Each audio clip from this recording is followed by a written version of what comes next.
Hey guys, welcome to another fun and exciting iMight GT7 stream. This is round one of the manufacturer's round at Dragon Trail Gardens in reverse. Group 3 cars for the whole season is Group 3.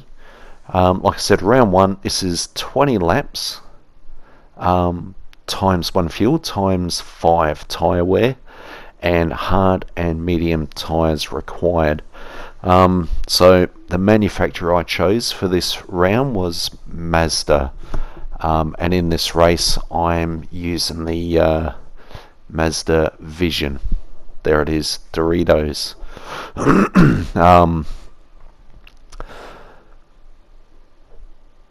was I going to say? That's right. So yeah, this season I've decided I'll try and qualify, and so I gave it my best shot and qualifying 15th out of 16. Not feeling this track, didn't feel confident at all. Wasn't too sure how this is going to pan out. But yeah, I thought I'll put in an honest effort in qualifying. And you never know, sometimes a race that you feel won't go well actually turns out alright. So early chaos, getting a real good break there, starting 15th and I'm up to P10 already. Just got to be careful of the other cars, and I tend to underestimate these corners. I think a lot of people do. Just got to make sure I don't go around them too hard. So yeah, starting on hards, traction control 2 and assists off, no assists. I was just looking at that thinking, I'm sure I had active stability management. Yes, so just traction control 2, and my brake balance is right at the back, just to look after the front tyres. Yeah, so I tested, maybe a couple of days ago, I tested a lot of, well, all of the Group 4 and the Group 3 cars, and would just weed out all the cars that had real bad lap times or bad tyre wear or real bad fuel consumption, and process of elimination. And I must admit, Mazda wasn't really in my top 5, but once these rounds came out and I could see what round 1 looked like, did a bit more testing, and Mazda, I actually looked at it mainly because I looked at all the cars in Group 3 under different categories like performance points, brake horsepower,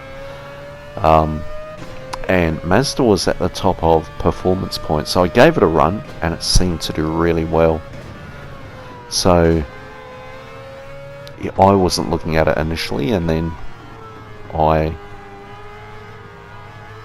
chose it mainly because of its performance. So yeah, P9 now.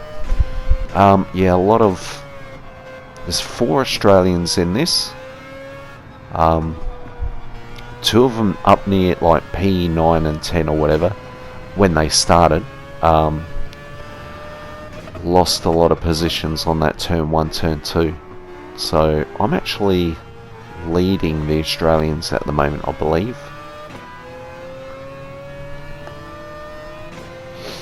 And there's another Australian in here, Martin 66. I mentioned him before. He's I now call him dodgy. Doesn't seem too bad. He's got his moments, I think. Possibly because there's only 4 Australians. He doesn't want to be punting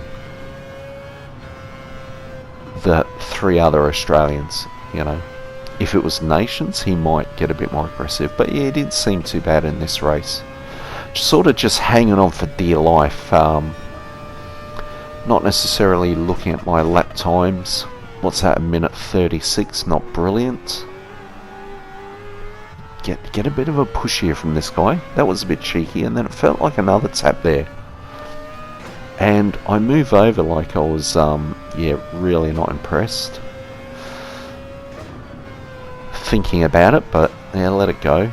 And then he drifts a bit wide, so take an easy shot of that, and then I'm up behind, forgotten his name, Tennant or whatever his name is, and he's off on the grass, so just wait for my moment. He's got dirty tyres.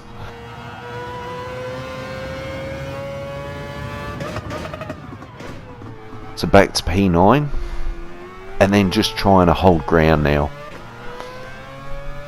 Just trying to stabilise it, and not too much of this back and forth I think can be a bit dangerous.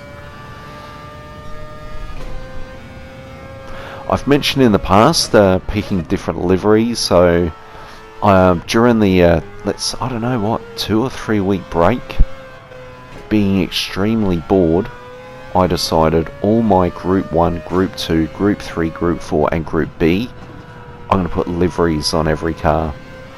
I'm slowly going through all the others, but there's like 300 or 400 cars. No, I'm not doing that.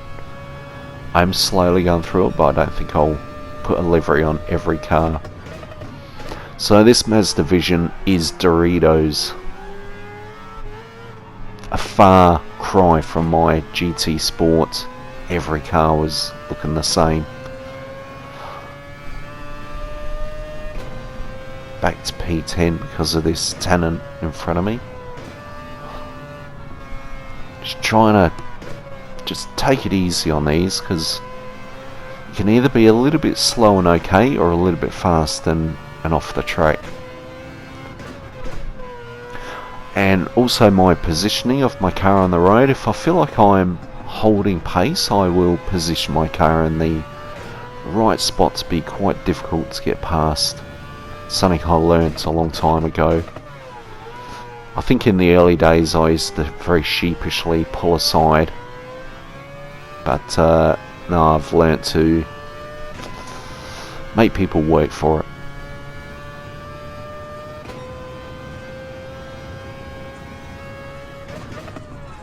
So again, my standard goal is top 50%. So 16 drivers, now 15.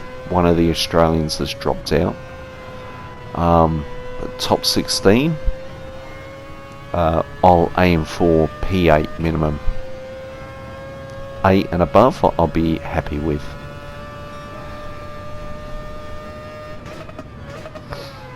So my strategy is,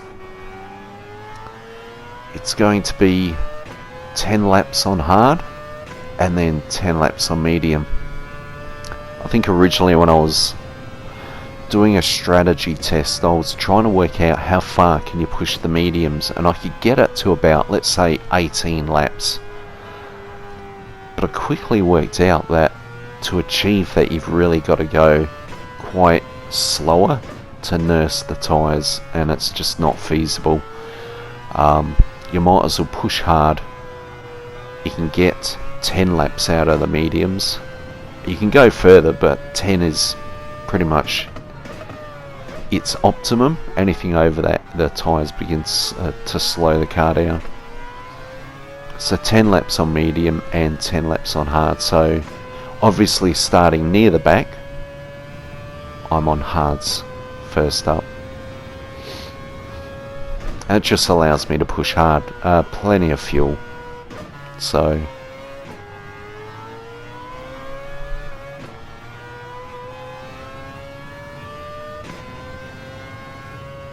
still got that I was about to say Tennant. Oh, I think he's, is that the guy? Yeah, it is. Yeah, still behind me.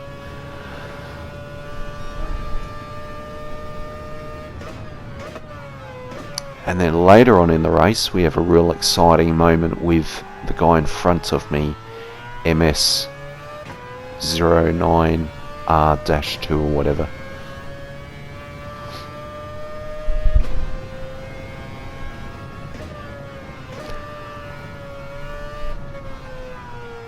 I must admit, at the end of the race I was pretty much pooped. There's just so many corners on this. 20 laps of it. I think this is more energy consuming than Dragon Trail Seaside. There he goes, Tennant. That was the lap. So I was probably going just marginally slow for the guy behind, Tennant, in the Honda NSX. And on that corner, he's decided to try and go around me, and the momentum just took him out off the track and into the wall. I had to, I didn't think I did anything wrong, so I just had to believe in myself and trust myself that I didn't. Push on and then check the replay afterwards, and yeah, he just looks like he's got a bit impatient and try to move on the outside, and with that pace he's gone out onto the marble side of the track, and he's just lost his grip.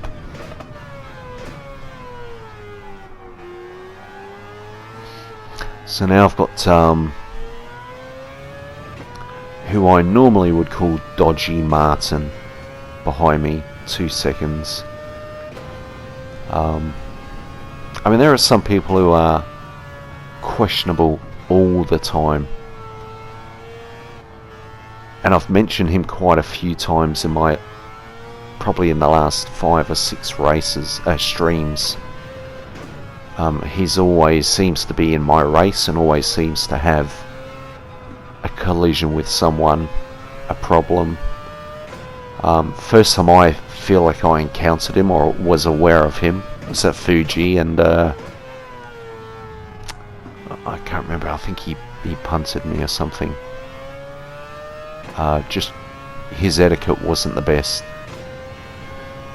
and ever since then he's always seems to get the wrong end of the stick when it comes to etiquette with other people.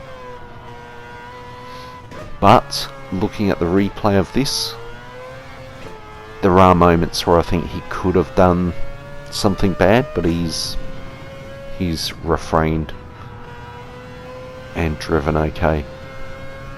So I guess he's one of these people who have their moments. So it looks like the guy who in front, although we've just had someone Tatsu pit. So 2.5 second gap between me and the car or cars in front. And Martin was 2 seconds behind me. And he's in a Mazda as well, but the Atenza full drive.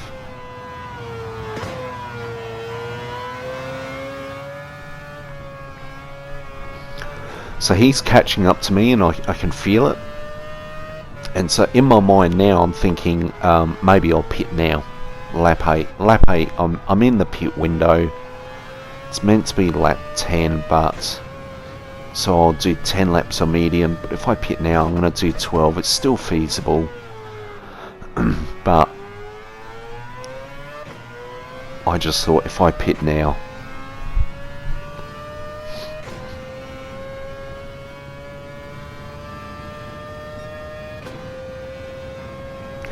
so why am I thinking that? Like, why not just let him pass? I don't know,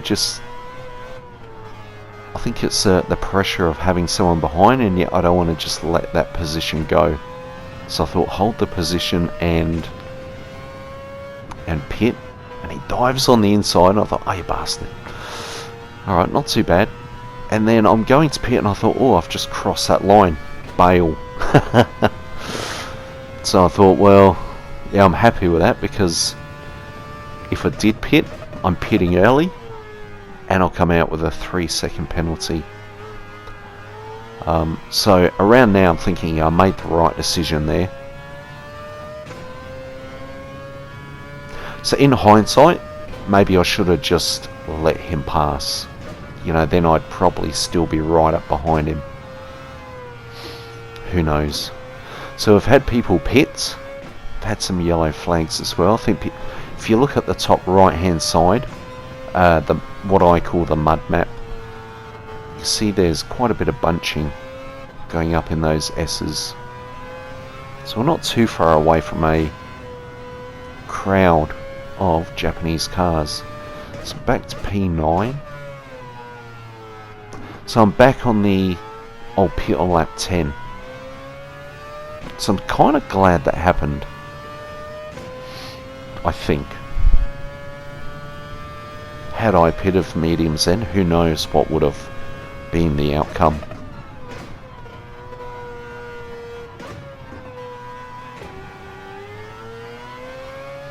Some more yellow flags. I guess some people are just going a bit wide.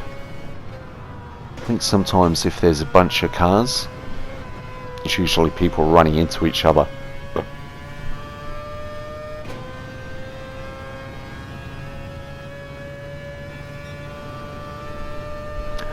So lap 10 now, this is my in lap. Martin's gone a touch wide, he was getting away from me and he's just screwed it up there.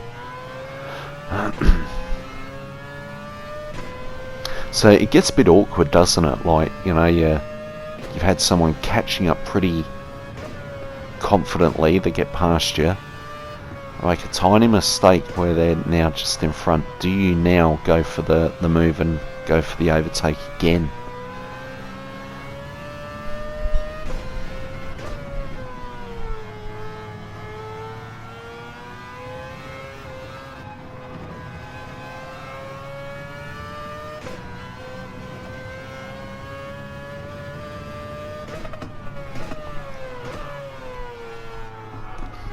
And even though P7 at the moment, that's a pretty good position. Usually by now in other races I'd be much further up, so I kept telling myself it's okay, you're on hard tyres, it's alright, it will improve a bit later. It's probably now I thought maybe that move wasn't great, it's just slowed us both down. So I'll be pitting now, which is about 15 seconds. And I must admit, I looked at the replay, it looks like I touched this line again. Look at my cursor, drifting. I hate it.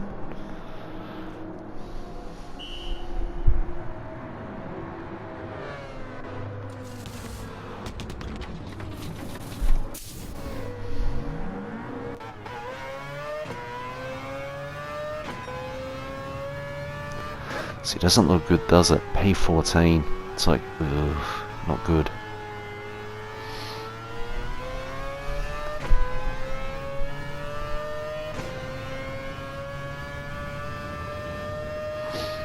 And probably, I mean, I've seen a few people pit, but how many has everyone pitted? I wouldn't know.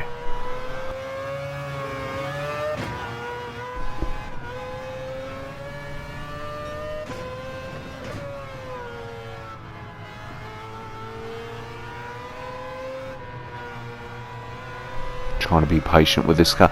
I thought I was the only Mazda Vision out there after the race, and then I realised there were two others. So I can only imagine this this guy beside me, Cyro, hasn't pitted yet, and his tyres are a bit worn. You should know that I'm there. So let's make sure I braked a touch later. I've got healthy tyres. So like I said, these mediums could, if you pushed them, get to lap 18. But I've only got to do 10 laps, so I can really just abuse them.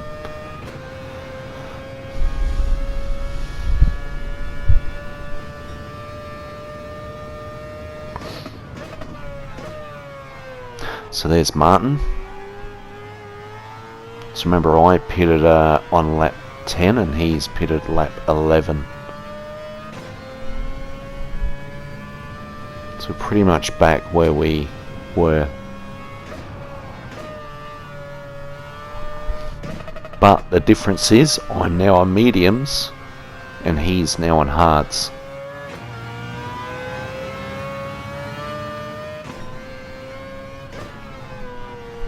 So, having said that, I thought, you know what, shoes on the other foot now.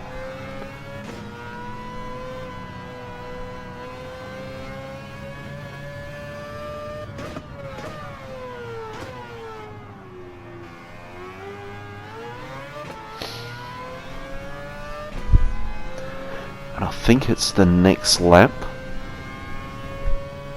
Martin just loses it. Like he thinks he's on mediums, like warmed up mediums. There was another situation, I thought, yep, I'm on mediums, you're on hards, I'm going to brake just a touch later.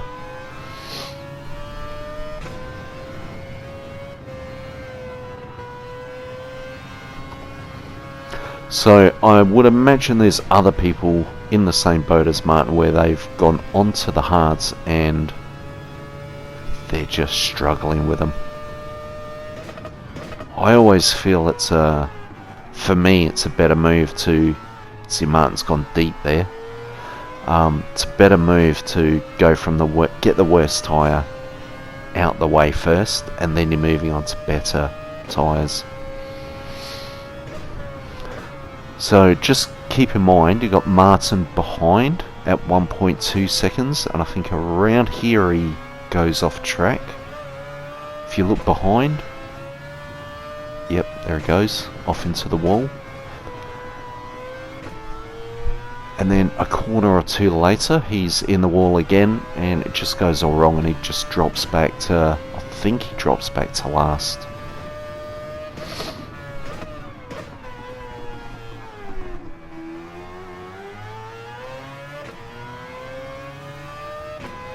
Must admit, while I'm racing, I'm not really aware of all of that. I don't know where he is. I'm not really paying attention to him. I'm paying attention to what's immediately around me. So I've made light work of the guy in the Nissan, who was quite accommodating and nice. That was good. So up to P10. So looking at it, I'm on lap 13. I've got 7 laps to go, and I'm seeing a bit of a crowd in front of me. And I must admit, my confidence was building. Like, you got 7 laps, you're on mediums, you can do this.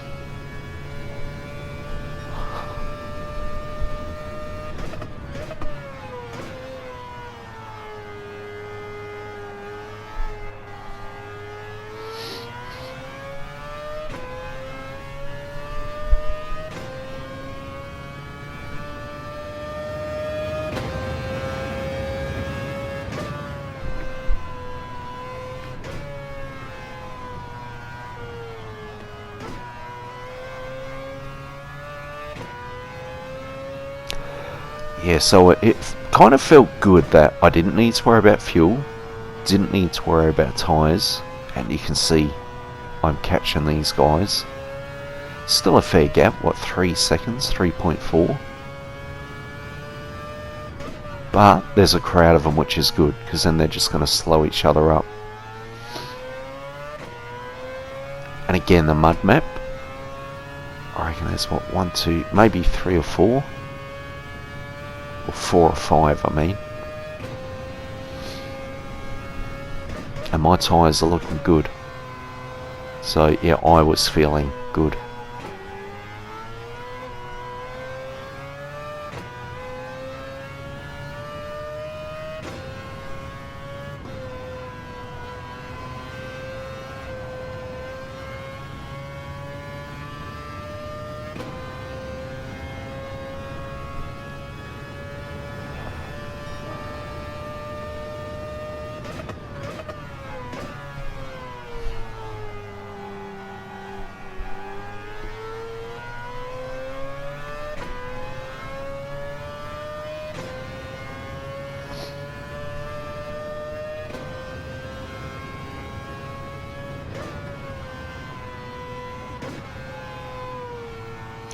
It's funny how when you look at races in the past and, oh, look at that, yep, nice easy overtake, and I'm thinking anyone behind me who might be catching, that guy's going to slow him up, so good. That was an easy pass. Like I was saying, sometimes you look at streams in the past where you've made some good ground, then you have a look at the cars that you overtook and their tyres were worn. So I kind of was telling myself, stay relaxed, just remain constant. If these guys' tyres are worn and they're bunched, I don't have to work that hard to catch them. They're going to do all the work for me and just be slowing down. So, and again, I've still got 5 laps to go.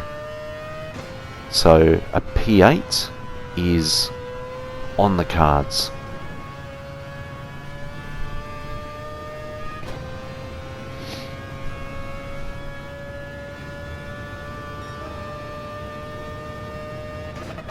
I think over the years, one of the big things I've learnt is to remain emotionless. No emotions. So in the early years, if I was up near the front, and mainly if I was in P1, I would literally lock up. I'd be freezing. I don't deserve to be here, and just, you'd bottle it, you know.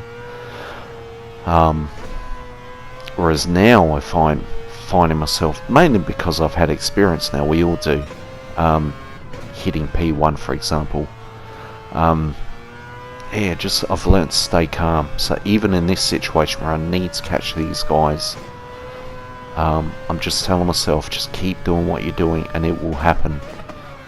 They're getting closer. Quite often, again, I will see someone going down the start-finish pit straight. Someone's coming out of the pits, and the person I'm talking about all of a sudden pushes even harder to get past them, and they end up overshooting the corner, you know. Whereas I will learn to, whatever happens, just remain consistent, because I don't think your tyres always know what your plans are, and you know, you decide to push a bit harder. Sometimes the tyres are the last to know, and the first to tell you it's not working. So I'm getting nice and comfortable here now. So remember I said to you about later on I'll be having an exciting moment with MS-09R-2 or whatever its name is. So here he is, and we've got what, 3.5 laps left, and then not too far ahead of him is a Ferrari. So hold on to your hats, that's what I was telling myself. But again, there's a healthy gap behind me, and I think maybe these two begin to battle again right in front of me, and I thought, I just don't want to get involved. I think it's these two. So imagine if I'm catching up, the guy in front of me, let's call him MS, he'll start getting a bit panicky and want to push a bit harder.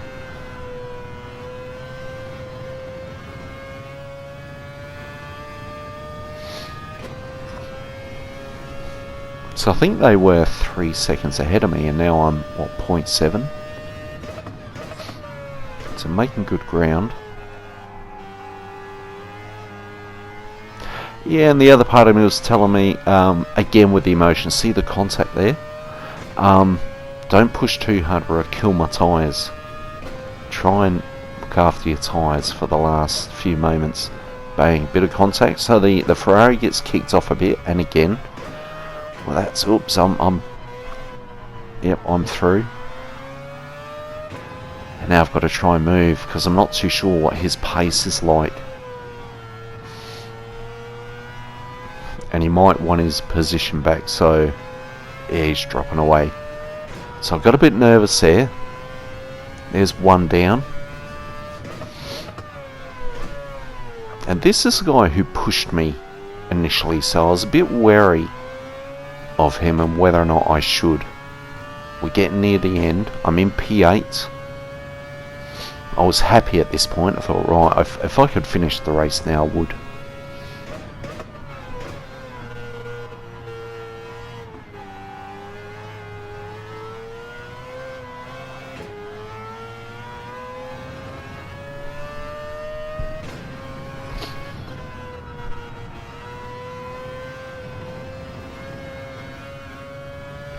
So just looking at the split time here, it feels like he's pulling away and the time is coming down. So I've got 2 laps to go, and see, I'm within reach now, and I thought, I reckon I could take him. The question is where does it happen? Can't be a place where I'm passing on the outside and I leave myself vulnerable, and the smallest pushes knocks me off.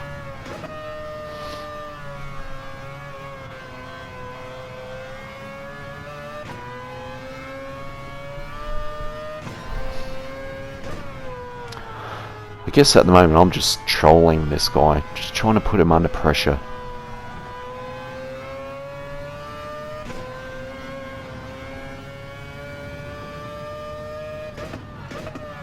And if I can try and be perfect, then he's got to be perfect as well to stay in front. You've still got that Ferrari behind me. And just occasionally I'd look at my tyres like, yeah, they're okay, they're wearing, but still healthy amount of meat on them.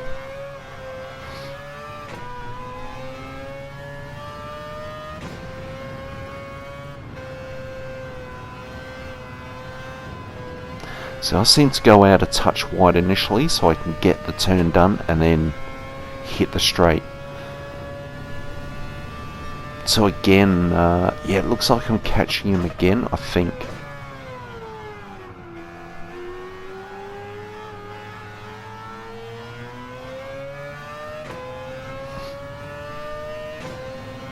It looks like that Ferrari behind is dropping away.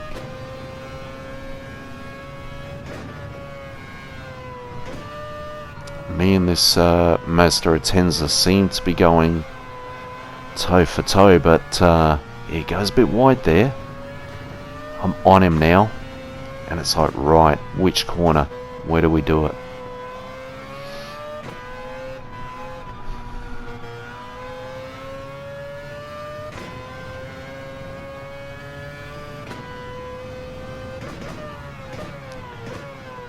And it's probably around now I'm sort of weighing up, is it worth it? Is it worth it going for a move? Because this guy could turn me. Was not sure. Staying in his slipstream. I thought maybe I can go for the outside here. No. And now I'm going for the zigzag move. Trying to open up the corners. I thought this is it. This is it. I've got to go a bit wide and begin to push. And guys, get ready for it. I don't know how it happens, but I get him. I get this guy. So I'm in P8 and I get P7. I don't know how. Bang. And I thought, yes I did. I got P7 by 0.002. Thanks for watching the stream, guys. Looking forward to watching your streams. Drop a like and a comment if you don't mind. And I'll see you in the next one. Bye for now.